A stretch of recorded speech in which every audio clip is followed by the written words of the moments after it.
Hello, legal मराठीमध्ये आपल्या सर्वांचं स्वागत आहे. Hello friends. तर हल्ली 2-4 दिवसापूर्वीच एक सुप्रीम कोर्टाची ऐतिहासिक जजमेंट आलेली आहे. ज्या जजमेंटमध्ये असं सांगितलं की पॅसिव्ह इथोनेशिया हा प्रथमतः म्हणजे भारतामध्ये पहिल्यांदा सुप्रीम कोर्टाने दिलेला आहे हरीश राणा नामक युवकाला.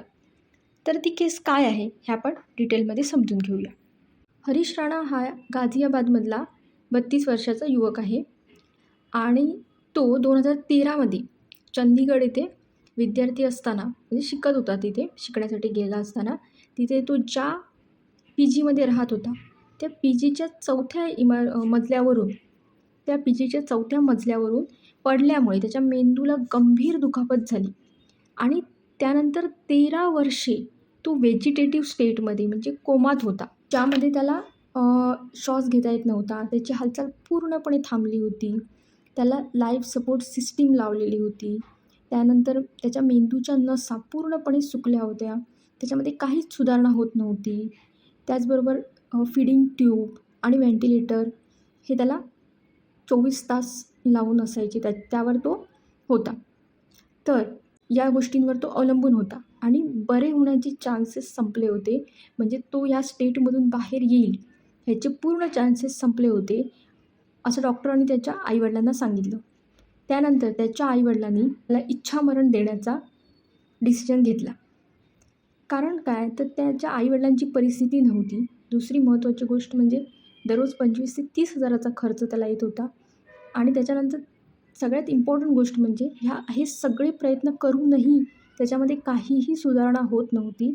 कारण मेंदूच्या नसा ह्या पूर्णपणे सुकलेल्या होत्या आणि डॉक्टरांनी सुद्धा सांगितलं होतं की आता त्याच्यामध्ये काहीही सुधारणा होणार नाहीत. त्यामुळे त्याच्या आईवडिलांनी असा डिसिजन घेतला की त्याला इच्छामरण म्हणजेच ज्याप्रमाणे right to life with dignity म्हणजेच सन्मानाने जगण्याचा अधिकार आहे, त्याचप्रमाणे त्याला सन्मानाने मरण्याचा अधिकारही द्यावा. यासाठी राणा केसमध्ये अलाहाबाद हायकोर्टमध्ये हरीशच्या आईवडिलांनी प्रथम याचिका दाखल केली होती, जी याचिका इलाहाबाद हायकोर्टने फेटाळली. त्यानंतर सर्वोच्च न्यायालयाने वैद्यकीय पुरावे, त्यानंतर डॉक्टरांचा एव्हिडन्स हे सगळं चेक करून त्याचा रिपोर्ट घेऊन इच्छामरणासाठी परवानगी दिली. सर्वोच्च न्यायालयातील ऑनरेबल न्यायाधीश जे.बी. पारडीवाला आणि के.व्ही. विश्वनाथन यांच्या खंडपीठाने निष्क्रिय इच्छामरणला परवानगी म्हणजेच पॅसिव्ह युथेनेशियाला परवानगी दिली.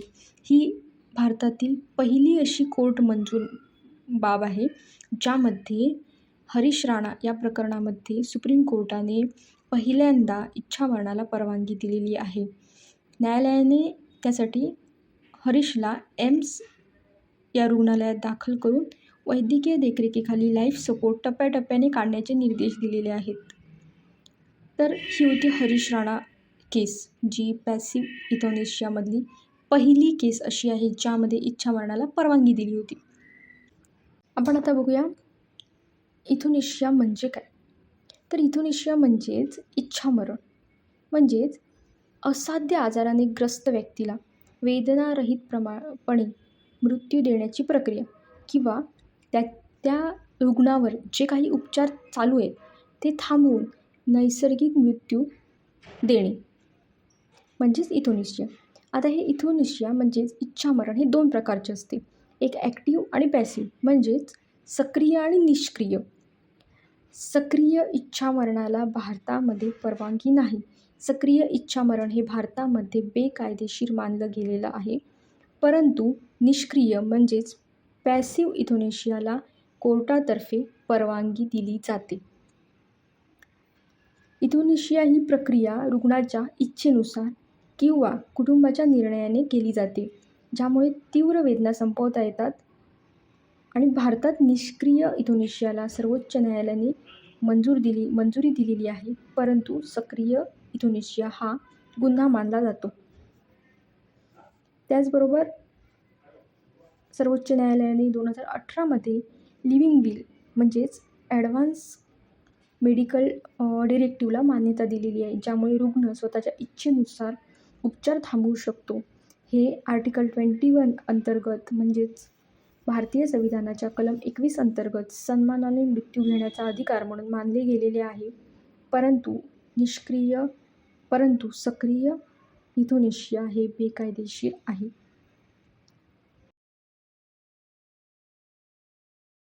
तर आत्ता आपण विचार करूया की पॅसिव्ह इथोनेशिया म्हणजेच इच्छामरण ही कन्सेप्ट आली कुठून. या कन्सेप्टनंतर किती केसेस झाल्या ज्यामध्ये इच्छामरण नाकारलं गेलं आणि इच्छामरणासाठी काही रूल्स रेग्युलेशन्स दिले गेले. तर सगळ्यात पहिली केस इच्छामरणाच्या बाबतीत जी झाली अरुणा शानबाग केस. ही 2011 मधली केस आहे, ज्यामध्ये मुंबईतील एक नर्स अरुणा शानबाग यांच्यावर 1973 मध्ये हल्ला झाला होता वॉर्डबॉयकडून आणि या हल्ल्यात त्या गंभीर दुखापत झाली होती त्यांना. त्या जवळजवळ 42 वर्षे व्हेजिटेटिव्ह स्टेटमध्ये होत्या, म्हणजेच पूर्णतः कोमात होत्या. 2019 मध्ये पत्रकार पिंकी विराणी यांनी अरुणा शानबाग यांच्या इच्छामरणासाठी सर्वोच्च न्यायालयात याचिका दाखल केली. 7 मार्च 2011 मध्ये या याचिकेवर निर्णय दिला गेला, ज्यामध्ये सर्वोच्च न्यायालयातील ऑनरेबल न्यायाधीश जे सिनकर आणि मार्कंडेय काटजू यांच्या खंडपीठाने निष्क्रिय इच्छामरणाला म्हणजेच पॅसिव्ह इथोनेशियाला article 21 of constitution of India म्हणजेच संविधानातील कलम 21 नुसार मान्यता दिली. म्हणजेच सन्मानाने मरण्याचा अधिकार म्हणून पहिल्यांदा आर्टिकल 21 नुसार या केसनुसार मान्यता दिली गेली.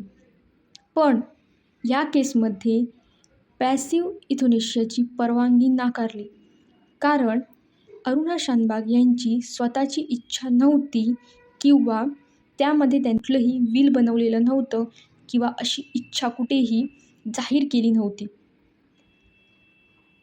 आणि त्याचबरोबर त्या ज्या हॉस्पिटलमध्ये होत्या त्या हॉस्पिटलमधील स्टाफचीही या गोष्टीला परवानगी नव्हती. त्यामुळे या केसमध्ये इच्छामरणाची परवानगी नाकारली गेली. परंतु इच्छामरण ही कन्सेप्ट पहिल्यांदा अरुणा शानबाग या केसमध्ये मांडली गेली आणि पॅसिव्ह इथोनेशियाला कलम 21 अंतर्गत सन्मानाने मरण्याचा अधिकार म्हणून मान्यता दिली गेली. हे प्रकरण भारतातील इच्छामरण कायद्याचे पाया ठरले गेले. त्यानंतर 2018 मध्ये common cause versus union of India ही केस दाखल झाली.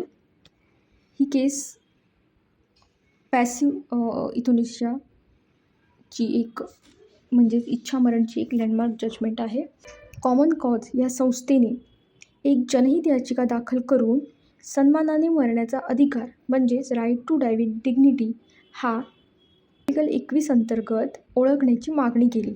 त्या संस्थेने जी जनहित याचिका दाखल केली होती त्या जनहित याचिकेचे प्रमुख मुद्दे काय होते तर निष्क्रिय इच्छामरणाची कायदेशीरता, लिव्हिंग विलची वैधता आणि जे टर्मिनल अवस्थेतील जे रुग्ण आहेत त्यांचे उपचार नाकारण्याचा अधिकार.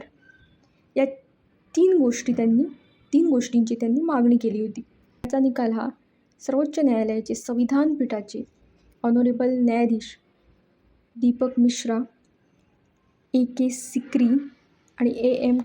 खानविलकर तसेच D.Y. चंद्रचूड आणि अशोक भूषण यांनी दिला. हे एक ऐतिहासिक प्रकरण आहे ज्याने निष्क्रिय इच्छामरण आणि लिव्हिंग विलला पूर्ण कायदेशीर मान्यता दिली. त्याचा निर्णय असा होता की न्यायालयाने सक्रिय इच्छामरण बेकायदेशीर ठरवले, म्हणजेच विष देऊन मारणे किंवा जो व्यक्ती सक्रिय आहे पण त्याला पुढे उपचार घ्यायचे नाहीत किंवा काही कारणास्तव त्याला जगायचं नाही तर त्यांच्यासाठी इच्छामरण हे बेकायदेशीर ठरवले गेले. पण निष्क्रिय इच्छामरण हे कायदेशीर ठरवले गेले. त्या अंतर्गत कलम 21 अंतर्गत मूलभूत अधिकार म्हणून मान्य केले. म्हणजेच इच्छामरणालाही पॅसिव्ह इथोनेशिया म्हणजेच निष्क्रिय इच्छामरणालाही कलम 21 अंतर्गत मूलभूत अधिकार म्हणून मान्य केले. त्याचबरोबर काही मार्गदर्शक दिली गेली ज्यानुसार इच्छामरण हे ग्राह्य धरले जाणार. त्याचबरोबर लिव्हिंग विल देण्यात आली. त्याचबरोबर या केसमध्ये महत्त्वाच्या अटी आणि तरतुदी दिल्या गेल्या. पहिलं म्हणजे इच्छामरण, सक्रिय इच्छामरण जसे की विष देणे हे पूर्णपणे बेकायदेशीर ठरवले गेले. त्यानंतर लिव्हिंग विलची प्रक्रिया निश्चित केली. प्रौढ व्यक्तीने स्वतःची इच्छा नोटरीकृत करावी आणि वैद्यकीय मंडळाची शिफारस आवश्यक ठेवली. त्याचबरोबर उच्च न्यायालयांना कलम 226 अंतर्गत अशा याचिकांवर निर्णय देण्याचे अधिकार दिले ज्यात 2 वैद्यकीय मंडळांची पुष्टी आवश्यक असण्याबद्दल सांगितले. तर अशा प्रकारे कॉमन कॉज केसमधलाही हा निर्णय ऐतिहासिक ठरला. आत्तापर्यंत या पॅसिव्ह इथुनिसिया म्हणजेच इच्छा मरणावर ज्या 3 केसेस झालेल्या आहेत, तिन्ही केसेस ऐतिहासिक झालेल्या आहेत. राणाची केस आपण बघितली 2 दिवसापूर्वी सुप्रीम कोर्टाने निकाल दिलेला आहे. त्या केसमध्ये न्यायालयाने स्पष्ट शब्दात सांगितलं की संविधानाने दिलेला सन्मानाने जगण्याचा अधिकार म्हणजेच right to live with dignity हा आर्टिकल 21 ऑफ कॉन्स्टिट्यूशन ऑफ इंडियामध्ये देण्यात आलेला आहे. हा जो अधिकार आहे हा फक्त सन्मानाने जगण्याचा अधिकार म्हणून मर्यादित नाही, तर काही परिस्थितीमध्ये सन्मानाने मृत्यू स्वीकारण्यासाठीही हा अधिकार व्यक्तीला वापरता येऊ शकतो. मात्र न्यायालयाने इथे एक महत्त्वाची मर्यादा देखील घातली, ती म्हणजे भारतात ॲक्टिव्ह इथुनिसिया म्हणजेच एखाद्याला औषध देऊन, विष देऊन किंवा कोणतीही कृती करून जाणीवपूर्वक मृत्यू देता येत नाही.